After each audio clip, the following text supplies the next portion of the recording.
बिस्मिल्लाहिर्रहमानिर्रहीम। अस्सलाम वालेकुम। आप देख रहे हैं हालात। मैं हूं सईद चौधरी। पाकिस्तान को हालात के रहम करम पर छोड़ दिया गया है। कश्ती जो पाकिस्तान की भंवर में फंस गई हुई है हुक्मरानों की हरकतों की वजह से, कोई नाखदा ही नहीं है, कोई चप्पू ही नहीं संभाल रहा।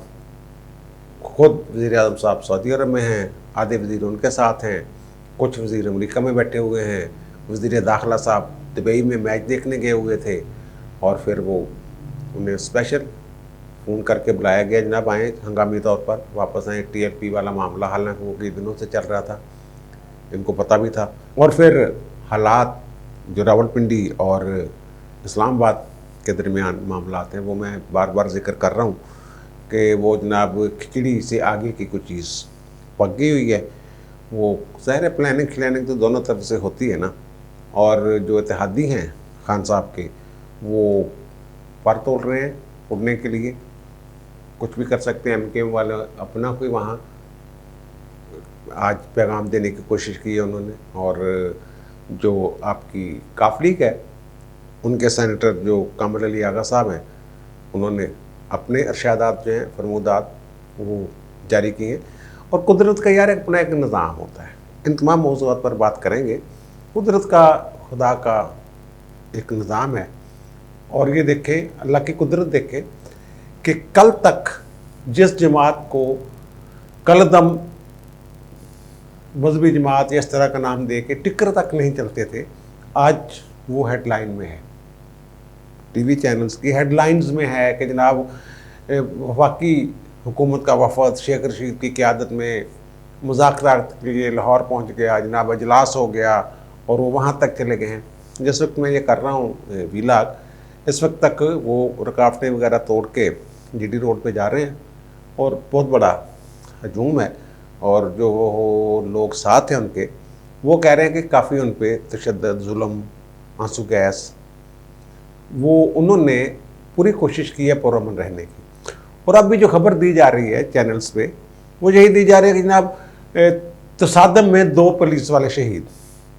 वो हुकूमत को ही पता है, सहाफ़ियों को ही पता है, लेकिन पता नहीं किस मजबूरी के तहत वो तसादम वाली खबर चला रहे हैं। वो पुलिस वाले खुद घबरा के भागे हैं। उनकी जो गाड़ियाँ थी पुल के ऊपर, तो वो उसके नीचे आके बेचारे 2 सारे ड्यूटी पे थे, शहीद ही कहेंगे हम उनको। और तहरीक लब्बैक वाले दावा कर रहे हैं कि हमारे पता नहीं कोई 10 के करीब लोग शहीद होंगे, लेकिन वो जो उनकी ड्यूटी पे हैं, जो बीट रिपोर्टर्स हैं हमारे, उनसे मैंने बात की है, वो कह रहे हैं कि जनाब 6 के करीब।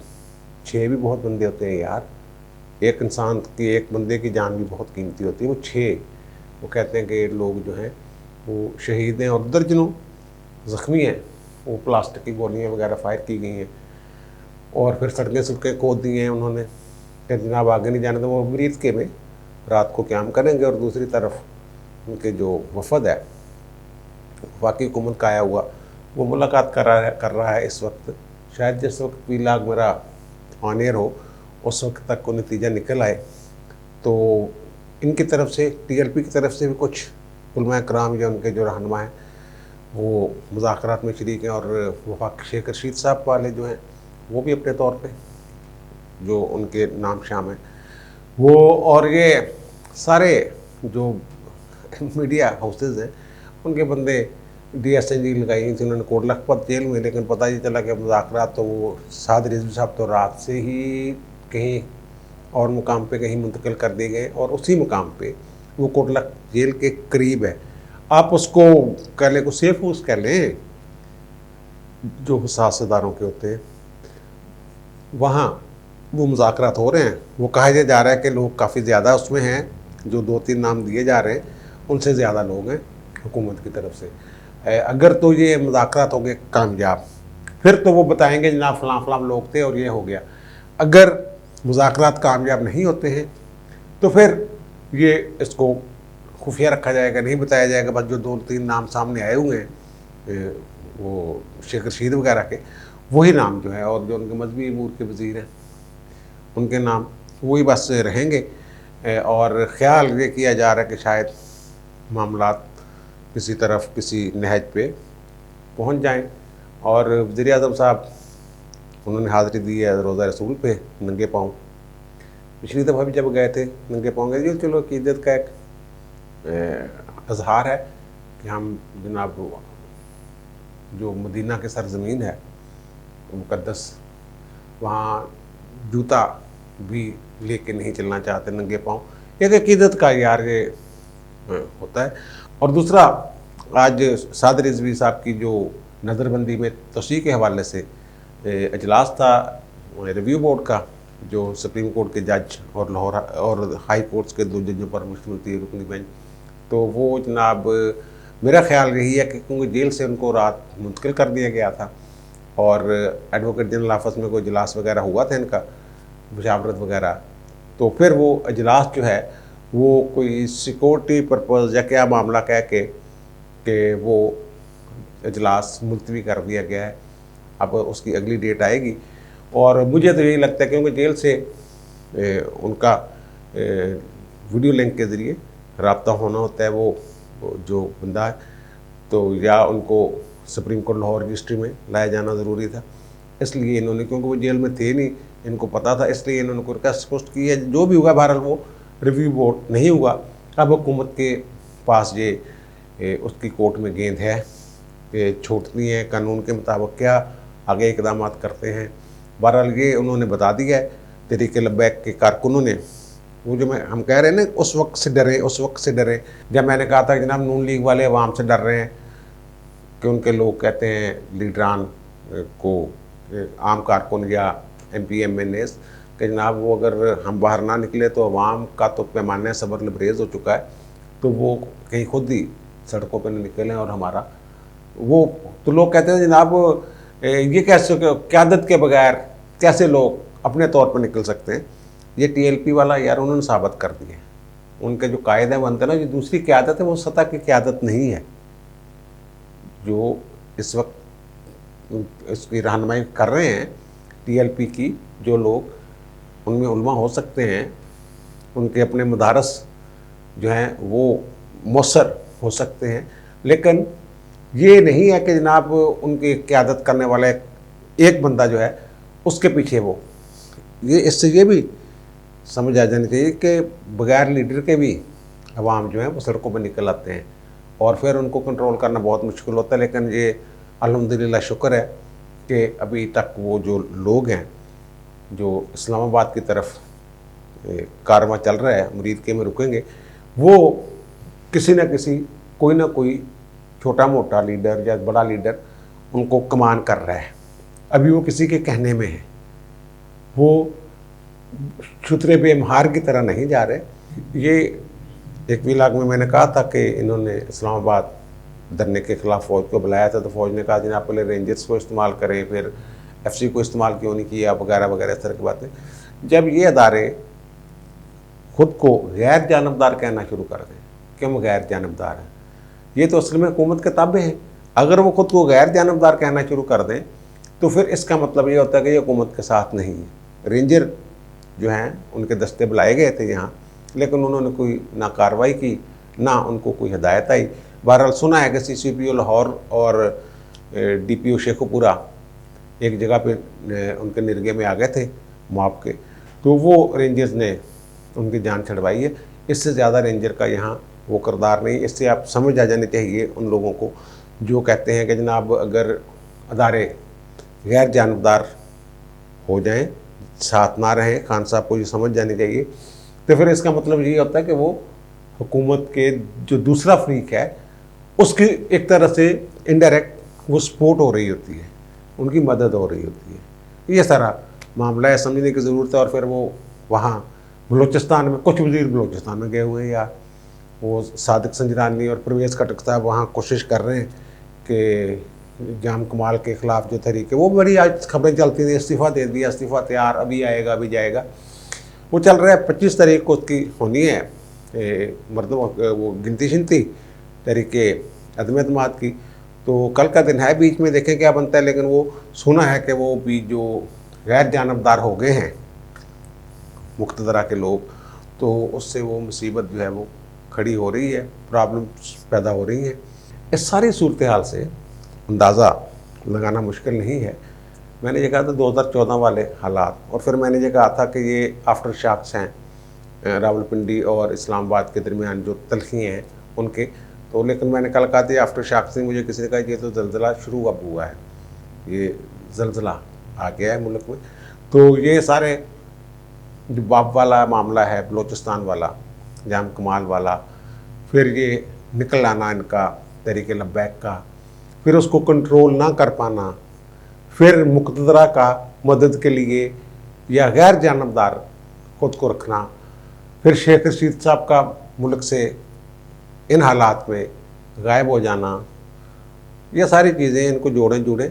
और फिर जो मैं कह रहा हूँ कि इनके इत्तेहादी जो हैं, आज MQM का कराची में जो हुआ है जलसा, उसमें जनाब उन्होंने कह दिया जनाब ये कि हम उनकी हुकूमत जो है महंगाई बहुत हो गई है, और फिर जो डिले किया जा रहा है IGSI के चीफ का नोटिफिकेशन, उस पर उन्होंने तफजात का इज़हार किया है और वार्निंग दी है एक तरह से हुकूमत को, जनाब बंदे बन जो हुकूमत क्या है यहाँ, सिर्फ इमरान खान ही है यार, बाकी सारे तो इधर उधर हो जाने हैं। वो खान साहब को उन्होंने कहा भाई जी ये मामला ठीक करें, वो महंगाई को कैसे कंट्रोल करेंगे, वो शुरू हो गया काम। वो जो मुक़तदरा के अलग होने से हर बंदा अपना अपना रास्ता ख़ुद बनाएगा, अपने मुस्तक़बिल का फ़ैसला ख़ुद करेगा।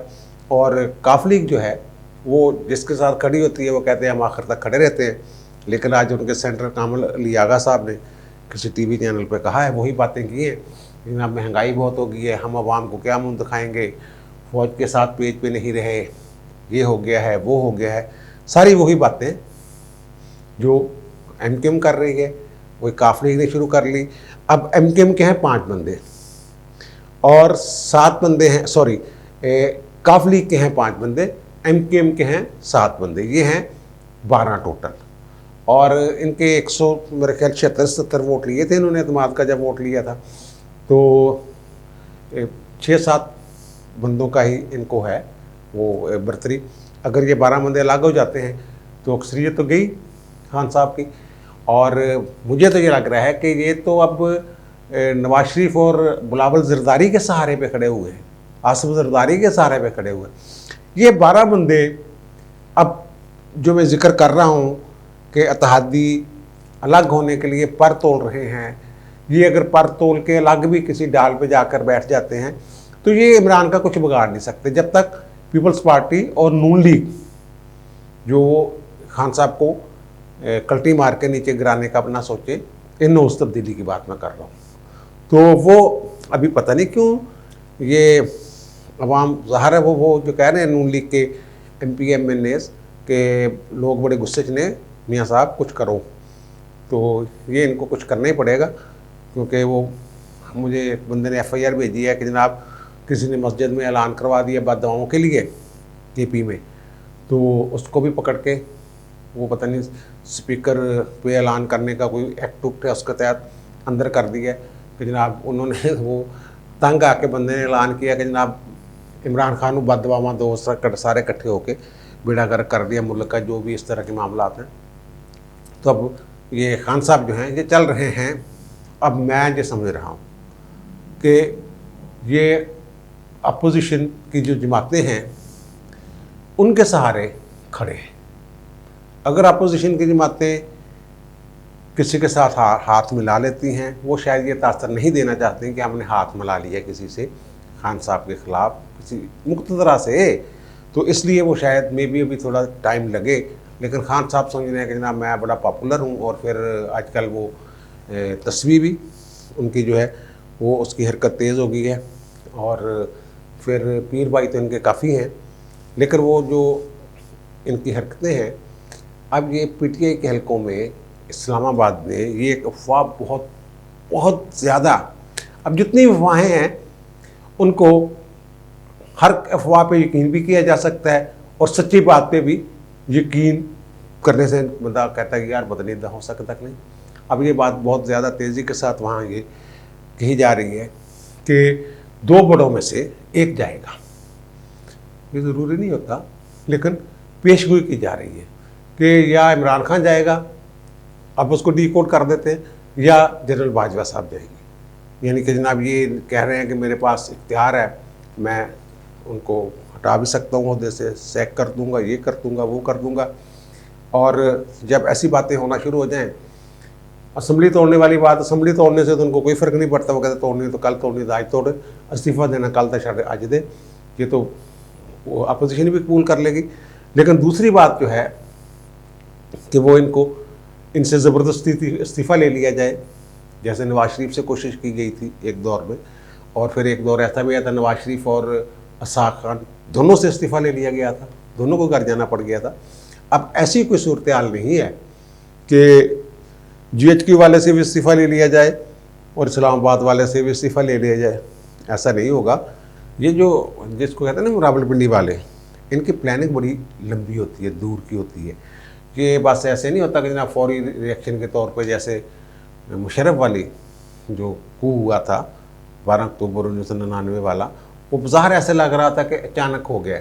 वो तो बड़ी देर से दोनों के दरमियान, नवाज शरीफ और मुशर्रफ के दरमियान सर्द जंग या सर्द मुहरी उनकी तल्लुकात में आ चुकी थी। ख़ास तौर पे जब उन्होंने DGI-SI के तौर पे ज़ियाउद्दीन भट्ट साहब को नामज़द किया था नवाज शरीफ ने। बहरहाल मुशर्रफ ने कोई रिएक्शन नहीं उस पर ज़ाहिर किया था, उन्होंने कहा था ठीक है जनाब, अगर आपको ये पसंद है तो ठीक है। लेकिन उसके बाद मामला जो हैं वो गड़बड़ होना शुरू हो गए। एक कोर कमांडर को उठाया इसलिए मुशर्रफ ने कि उनके नवाज शरीफ के साथ कहीं मुलाकात हो गई, तो उनका जी मेरी इजाज़त के बगैर ये कैसे हो सकता है। और कल हमने बताया था कि फैज़ हमीद साहब गए हैं बनी गाला में, खान साहब को समझाया कि जनाब बंदे मान लीजिए, और खान साहब जो हैं वो ज़िद्दी बच्चे की तरह खड़े हुए हैं, खिलन को मांगे चांदरे। वो जो मैं बता रहा हूँ कि वहाँ पहले से प्लान होता है। जब 12 अक्टूबर को नवाज शरीफ भी अपने तौर पे गेम कर रहा था और उन्होंने भी प्लान किया हुआ था, ये सीधी बात है, उन्होंने एवं ही नहीं अचानक कर दिया था। उन्होंने ज़ियाउद्दीन भट्ट को उनको इतला थी, उन्होंने फौरी तौर पे उसको आर्मी चीफ मुकर्रर कर दिया, लेकिन वो नहीं टेक ओवर कर सके। और दूसरी तरफ जब फ़ज़ा में तैयारा था, मामला चल रहा था, और फिर जिन्हें ज़ियाउद्दीन भट्ट के बड़े जूनियर थे, उनको नीचे से जब उठाया तो ऊपर वाले जर्नल भी ज़ाहिर गुस्से में आ गए। और वो जो कराची के कोर कमांडर थे, उनको पहले जनरल उस्मानी, जिन्होंने सारे मामला उसका तैयारा करवाया, सारा कुछ उन्होंने अपने हाथ में लिया था। वो जो अब किताबें हैं या अपने कॉलम्स हैं मुख्तलिफ, उनमें चीज़ें खुल के आ गई हैं सामने। मसलन कर्नल इशफाक हुसैन साहब कहते हैं कि पहला फ़ोन जो है उसके चीफ ऑफ स्टाफ का आया था जनरल उस्मानी को, तारक उनका नाम था ब्रिगेडियर के, जनाब ये कमान तब्दील हो गई है, मुशर्रफ को हटा दिया गया है। और दूसरा फ़ोन जो आया फिर वज़ीर आज़म का आया था, नवाज शरीफ का, उन्होंने उनके कोई बच्चे के इलाज के लिए ऑफ़र की थी। और तीसरा फ़ोन फिर जो उनको आया था चीफ ऑफ जनरल स्टाफ का पिंडी से जनरल महमूद का आया था। तो उनकी जो आपस में गुफ्तगू हुई थी वो भी अब कोई राज नहीं रहा। तो जनरल उस्मानी ने जो उनसे पूछा जनरल महमूद से कि भाई जी आपको कोई मुशर्रफ जाने से पहले को बता गए थे? वो कहते जनाब पूरा प्लान तैयार था, मुशर्रफ साहब कह गए थे कि अगर ऐसा हो गया, श्रीलंका में थे ना, कि अगर ऐसा हो गया तो मेरे बाद आप लोगों ने ये काम करने, पूरा प्लान किया होता। और खामोशी कब तक जो किताब लिखी है जनरल शाहद अजीज़ ने, तो उसमें उन्होंने वो सारा बयान किया हो कि सारे जो एतमाद के जो अहम जर्नैल थे उनको एतमाद में लेके प्लान पूरा तैयार था उनको नवाज शरीफ को घर भेजने का। तो ये अगर 12 अक्टूबर, वो अलग बात है मुशर्रफ कहता रहा मुझे धक्का किसने दिया कि धक्का किसने दिया, वो तो अब चीज़ें खुल के आ गई हैं सामने कि ना पहले से प्लान था, पहले से मंसूबा था। तो खान साहब किस बाल बोते पे ये बड़के छिड़के मार रहे हैं, ये बार बार उन्हें कहा जा रहा है, बताया जा रहा है कि जनाब ये जो तब्दीली हुई है कमान की, ये कोर कमांडर्स ने, तमाम कोर कमांडर्स की मशावरत के साथ एतमाद में लेके जनरल बाजवा साहब ने ये किया है। अब ये पूरी फ़ौज का फ़ैसला समझा जाए, इसको एक बंदे का फ़ैसला नहीं है। आप इस तरीके से टक्कर ना लें कि आप इस अदारे में जो सबसे मुनज़्ज़म अदारा पाकिस्तान का समझ जाता है, वहाँ कोई आप फूट डलवाने की कोशिश करें। ये कामयाबी वो कहते हैं खान साहब आपको नहीं मिलनी, आपको पीछे ही हटना पड़ना है। और फिर वो जैसे मैंने कहा कि शायद वो 25, 26, 27 25 की बात मैंने की थी, 26-27 में हो सकती है। वो जो नोटिफिकेशंस हैं 6 अक्टूबर के, उनके मुताबिक वो चार्ज अपना संभाल लेंगे, काम शुरू कर देंगे। खान साहब ने पार्लियामेंट वालों को भी नाराज़ किया हुआ, पार्लियामेंट में जाते ही नहीं है। मुझे अब तारुल कादरी का जलसा था, बड़ा एक मशहूर, आपको याद ही होगा, तो वहाँ जुलूस निकाल के जाके बैठ गए थे। जरदारी की हुकूमत थी, पीपल्स पार्टी की, वो पार्लियामेंट में ले गए, पार्लियामेंट एक कमेटी बनाती और उन्होंने ऐसे घेर घूर के उनको थपकी छपकी दे के प्यार श्यार करके पुचकार के कहा कि कादरी साहब वापस जाओ। एक माहदा किया था, उसमें चोरी शजात भी थे और लोग भी थे, तो उन्होंने पुचकार पुचकूर के प्यार पूर करके उनको कादरी साहब को वापस भेज दिया था। अब इनमें इतनी सलाहियत मुझे नज़र नहीं आ रही। और जो इनके इर्द गिर्द वज़ीर हैं, वो पहले ही मैंने कहा था, वो एक तो ये है कि कुछ पे जो कुछ करने के काबिल हैं उन पे खान साहब एतबार नहीं कर रहे, और जो जिन पे वो एतबार कर रहे हैं वो करने के कुछ काबिल नहीं है। अब मुराद सईद वगैरह ने क्या करना है, गंडापुर ने क्या मामला संभालने हैं, इस तरह की सूरत हाल है। अल्लाह ताला से दुआ है कि मामला ठीक हो जाए, किसी एक नहज पे पहुंच जाएं। ये जो बेयकीनी की सूरत हाल है ना, इससे मुल्क को निकलना चाहिए। ये तो अल्लाह तवक्कल हम कह रहे हैं कि जनाब चल रहा है, ना कोई नाखुदा है, ना किसी के हाथ में चप्पू है। जिनके हाथ में चप्पू होना चाहिए, जो इंजन है, वो आराम से जनाब सोया हुआ है, वो अपना प्लान करके बैठा हुआ है, इस्लामाबाद अपना प्लान करके बैठा हुआ है, और हम अवाम जो हैं वो बगैर किसी मनसूबाबंदी के फिर रहे हैं जनाब। देखें, ऊँट की तरफ देखते हैं, देख रहे हैं कि किस करवट बैठता है। अब मुझे दीजिए इजाज़त, इंशाल्लाह दोबारा मुलाकात होगी नए व्लॉग के साथ। अल्लाह हाफ़िज़।